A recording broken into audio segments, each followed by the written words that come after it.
चाहे कितना ही अभागा मनुष्य हो, सुबह 3 बजे से 6 बजे उठकर ब्रह्म मुहूर्त में कर दो। यह काम जो चाहोगे वह मिलेगा। एक समय की बात है। माता पार्वती ने भगवान शिव से पूछा, स्वामी मैंने देखा है कि चाहे कितना ही अभागा मनुष्य हो, अगर वह सुबह के समय ब्रह्म मुहूर्त में उठता है तो वह बहुत सुखी रहता है। ऐसा क्यों है? मुझे ब्रह्म मुहूर्त का रहस्य बताइए। तब भगवान शिव ने कहा, हे देवी, मैं आपको इस प्रश्न का उत्तर एक कथा के माध्यम से बताऊंगा। कृपया आप इस कथा को ध्यानपूर्वक सुनना, और जो भी मनुष्य इस कथा को पूरा सुनेगा वह कभी भी इस अवसर को अपने हाथ से जाने नहीं देगा। ब्रह्म मुहूर्त का रहस्य जानकर पूरा जीवन बदल जाएगा। भगवान शिव कथा को सुनाना प्रारंभ करते हैं और माता पार्वती से कहते हैं, बहुत समय पहले की बात है। काशी में दीनू नाम का एक लड़का रहता था। वह लड़का बहुत ही अच्छा था, लेकिन एक गलत आदत थी। वह देर तक सोता रहता था। सुबह उसे जगाने के लिए घर वाले कई प्रयास करते थे, परंतु वह रोजाना सुबह देर तक उठता था। वह लड़का कभी भी 9 बजे से पहले नहीं उठता था। जब वह बालक था तब परिवार वालों ने सोचा कि जब यह बड़ा हो जाएगा तो इसकी आदत में सुधार हो जाएगी, परंतु वह लड़का जैसे जैसे बड़ा होता गया उसकी यह आदत और भी ज्यादा गहरी होती चली गई। दुनिया इधर से उधर हो सकती थी, लेकिन वह लड़का कभी भी जल्दी नहीं उठ पाता था। उसके पिता उसकी इस आदत से बहुत ज्यादा परेशान रहने लगा था। उस लड़के को ढेरों नकारात्मक शक्तियों ने घेर लिया था। वह सभी को पलट कर जवाब देता था और दिन भर उदास रहता था। इसका असर उसके स्वास्थ्य पर भी पड़ रहा था। जब उस लड़के को यह पता लगा कि उसके सारे मित्र सफलता को प्राप्त कर चुके हैं, तब वह और भी ज्यादा चिंतित हो गया और ईश्वर को कोसने लगा। वह बार बार यही कहता था कि मेरी किस्मत ही खराब है, परंतु उसके पिता अच्छी तरह से जानते थे कि उस लड़के के असफल होने के पीछे क्या कारण है। भगवान शिव ने कहा, हे देवी, फिर एक दिन की बात है। उसके पिता को किसी सन्यासी के बारे में पता चला। उसने तुरंत अपने बेटे की समस्या को लेकर उस सन्यासी के पास जाने का निर्णय लिया। सन्यासी को बेटे की आदतों के बारे में बताया और सन्यासी ने कहा कि कल आप अपने बेटे को इस आश्रम में आने को कहिए। फिर उस लड़के का पिता अपने घर की ओर चला गया।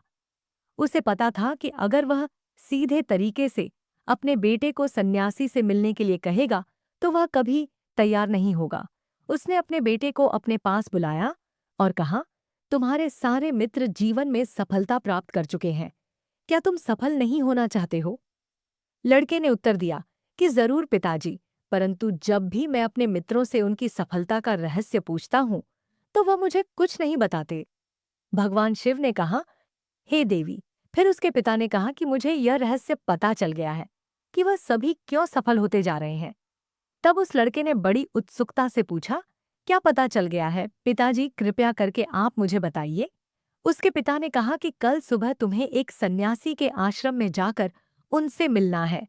यदि तुम वहां पर समय से पहुंच गए तो वह सन्यासी तुम्हें ऐसा मंत्र बताएंगे जिससे तुम सफल हो जाओगे। परंतु एक समस्या है। लड़के ने कहा कि पिताजी, मैं कल पूरी रात जागता रहूंगा और सुबह सन्यासी से मिलकर आऊंगा। उसके पिता ने कहा कि ठीक है, तुम वहां जाकर उस सन्यासी की आज्ञा को मानना। पिता की बात सुनकर वह लड़का बहुत अधिक खुश हुआ। जीवन में पहली बार रात्रि में वह जागता रहा, परंतु थोड़े ही समय में उसे नींद आ गई और वह सो गया। फिर अगली सुबह जब वह उठा तो उसे पता चला कि सन्यासी से मिलने का समय समाप्त हो चुका था। उसके पिता ने लड़के की तरफ देखा और कहा कि तुम जीवन में कभी सफल नहीं हो पाओगे, जाओ और जाकर सो जाओ। पिता की यह बात सुनकर उस लड़के को बहुत दुख हुआ। उसने मन ही मन स्वयं को चुनौती दी कि कल सुबह वह सन्यासी से मिलने अवश्य जाएगा। उसने अपने पैर में एक छोटा सा घाव बना लिया, जिससे दर्द के कारण उसे रात भर नींद नहीं आई। भगवान शिव ने कहा, हे देवी, यह ऐसा पहला अवसर था जब उसने अपने जीवन में पहली बार सूर्योदय देखा था। वह तुरंत ही तैयार होकर सन्यासी से मिलने के लिए चला गया। आज उसका अनुभव कुछ अलग ही था। वह बेहद शांत महसूस कर रहा था। चलते चलते वह लड़का जैसे ही सन्यासी के आश्रम में पहुंचा तो वहां पर उसने देखा कि सन्यासी और उसके सभी शिष्य ध्यान लगाकर बैठे हुए थे। भगवान शिव ने कहा, हे देवी। फिर जब ध्यान का समय समाप्त हुआ तब लड़का उस सन्यासी के पास पहुंचा और उन्हें प्रणाम करते हुए बोला कि आपके पास कोई ऐसा मंत्र है जिससे मैं सफल हो सकता हूँ। कृपया करके मुझे वह मंत्र बताइए। मैं भी अपने मित्रों के समान सफल होना चाहता हूँ और अच्छा जीवन जीना चाहता हूँ। भगवान शिव ने कहा, हे देवी। फिर सन्यासी मुस्कुराए और बोले, अच्छा तो तुम वही बालक हो। तुम्हारे पिताजी मुझसे मिलने आए थे और उन्होंने तुम्हारे विषय में मुझे सब कुछ बता दिया था। मैं तुम्हें वह मंत्र अवश्य बता देता, परंतु अब लड़के ने जैसे ही परंतु शब्द सुना तो लड़का घबरा गया। उसने पूछा, परंतु क्या गुरुदेव? तब सन्यासी बोला, मैं तुम्हें वह मंत्र बताऊंगा, परंतु अगले 21 दिनों तक तुम्हें मेरी आज्ञा माननी होगी। मैं तुम्हें वह मंत्र 21 दिनों के बाद बताऊंगा। तब तक मैं तुमसे जो भी कार्य कहूंगा, तुम्हें वह करना होगा। यदि तुम असफल हुए या कार्य के बीच में तुम्हारा संकल्प टूट गया, तो उस मंत्र का असर नहीं होगा। दृढ़ निश्चय के साथ उस लड़के ने कहा कि मुझे आपकी सारी आज्ञा स्वीकार है। मैं अगले 21 दिनों के लिए आपका दास हूँ। आप जो भी कहेंगे मैं वही कार्य करूंगा। मुझे केवल और केवल उस मंत्र के बारे में जानना है। भगवान शिव ने कहा, हे दे। फिर सन्यासी ने उस लड़के से कहा कि ठीक है, कल से तुम्हारा कार्य शुरू होगा। तुम इसी आश्रम में निवास करोगे। वह लड़का आश्रम में निवास करने के लिए तैयार हो गया। सन्यासी ने कहा कि यहाँ रहते हुए तुम्हें ब्रह्म मुहूर्त में उठना होगा और दूसरे शिष्यों की तरह ध्यान और तप करना होगा। साथ ही आश्रम के कार्यों में भी सहायता करनी होगी। ध्यान रहे, यह संकल्प टूटना नहीं चाहिए। भगवान शिव ने कहा, हे देवी। अब लड़का सन्यासी की बात से सहमत हो गया और अगले दिन से उसके कार्य के दिन की शुरुआत थी।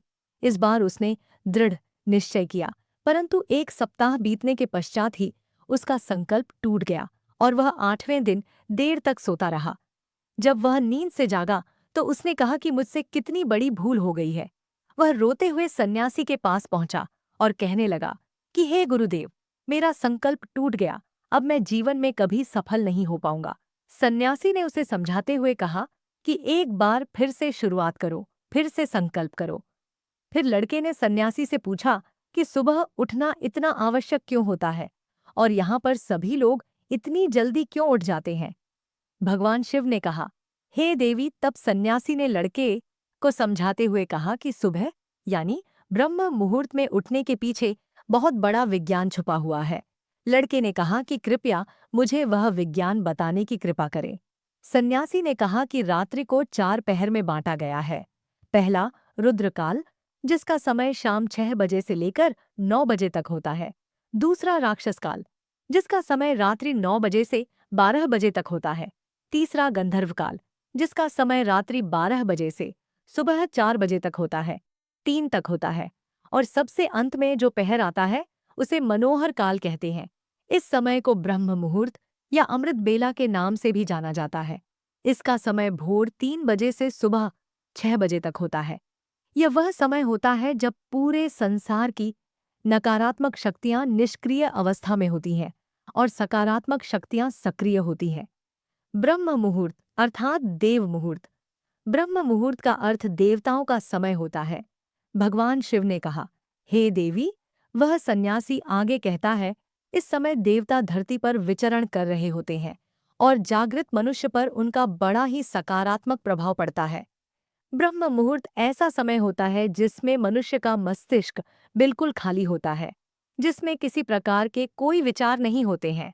और जब इस समय व्यक्ति अपनी पुस्तक खोलकर पाठ का अध्ययन करते हैं तो उन्हें सब कुछ जल्दी जल्दी याद भी होता है और यह लंबे समय तक याद रहता है। ये ऐसा समय है जिसमें हम ज्ञान को समझने का प्रयास करते हैं। इस कारण आश्रम के सभी शिष्य और संसार में बहुत से ज्ञानी लोग ब्रह्म मुहूर्त में उठ जाते हैं। प्राचीन काल में रोशनी का कोई स्रोत न होने के कारण लोग अपने दिन का समापन सूर्यास्त के साथ और आरंभ सूर्योदय के साथ करते थे। यह एक तरीका है जिससे मानव जीवन प्रकृति के साथ तालमेल बनाकर चलता है। भगवान शिव ने कहा, हे देवी। फिर उस लड़के ने कहा कि ठीक है, मैं कल से अपना संकल्प फिर से शुरू करता हूँ, परंतु ब्रह्म मुहूर्त में उठकर मुझे क्या क्या करना चाहिए। तब सन्यासी ने कहा कि ठीक है, मैं तुम्हें बताता हूँ कि ब्रह्म मुहूर्त में क्या करना चाहिए और कैसे करना चाहिए। सबसे पहले उठकर धरती माता पर पांव रखने से पहले धरती माता को प्रणाम करना चाहिए और अपनी दोनों हथेलियों को देखना चाहिए और ईश्वर को धन्यवाद देना चाहिए कि उन्होंने तुम्हें आज का सूर्योदय देखने का अवसर दिया है। इसके बाद नित्य कर्म और स्नान करने से शरीर की ही नहीं बल्कि मन की शुद्धता भी बढ़ती है। स्नान करने के पश्चात ध्यान की प्रक्रिया होती है। ब्रह्म मुहूर्त में ध्यान की अवधि 21 दिन तक होती है। इस विधि का उपयोग तब किया जाता है जब आप अपनी कोई मनोकामना की पूर्ति चाहते हैं। ये ऐसा समय होता है जब व्यक्ति अपने आज्ञा चक्र को सक्रिय करने पर काम करते हैं। भगवान शिव ने कहा, हे देवी, आगे वह सन्यासी कहता है, आज्ञा चक्र दोनों भौहों के बीच होता है। यह संकल्प का स्थान भी कहा जाता है। अगर इस चक्र पर ध्यान केंद्रित किया जाए और अपनी मनोकामना को बार बार दोहराया जाए तो मात्र 21 दिनों के भीतर वह मनोकामना पूरी हो जाती है। अगर आपके मन में कोई अधूरी मनोकामना है और आप उसे पूरी करना चाहते हैं, तब उसे सबसे पहले उस मनोकामना का स्पष्टीकरण कर लें। आपको क्या चाहिए यह निर्णय अवश्य कर ले। इसके बाद ध्यान की विधि को शुरू करें। ब्रह्म मुहूर्त में स्नान के बाद एक ऐसा स्थान चुनें जहां पर वायु का प्रवेश हो। ध्यान में शुद्ध प्राण वायु का होना आवश्यक होता है। ध्यान की मुद्रा में रीढ़ हड्डी सीधी होनी चाहिए, साथ ही गर्दन भी सीधी होनी चाहिए। सुखासन की अवस्था में दोनों हाथों को घुटनों पर रखकर आंखें बंद करके बैठ जाएं। हाथों की मुट्ठी को बंद कर लें और 2-3 मिनट तक बिल्कुल शांत हो जाएं। जब आपका शरीर स्थिर हो जाए और श्वास भी शांत हो जाए, तब उसके बाद अपना सारा ध्यान आज्ञा चक्र पर लगाएं।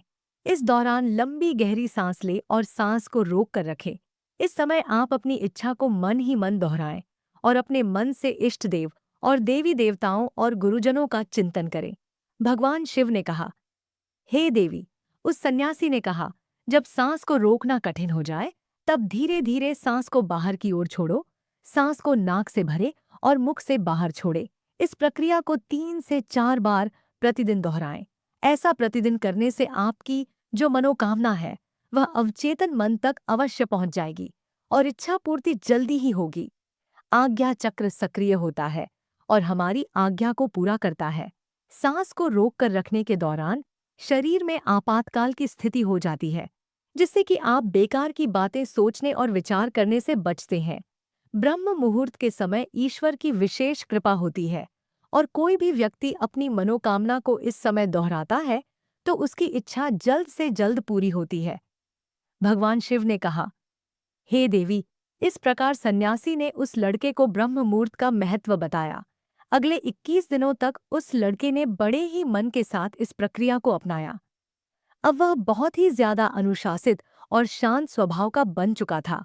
उस लड़के ने जैसे ही अपना संकल्प पूरा कर लिया, उसके बाद वह लड़का बड़े ही प्रसन्न भाव से सन्यासी के पास पहुंचा और कहने लगा, हे गुरुदेव, मैंने 21 दिनों का संकल्प पूरा कर लिया है।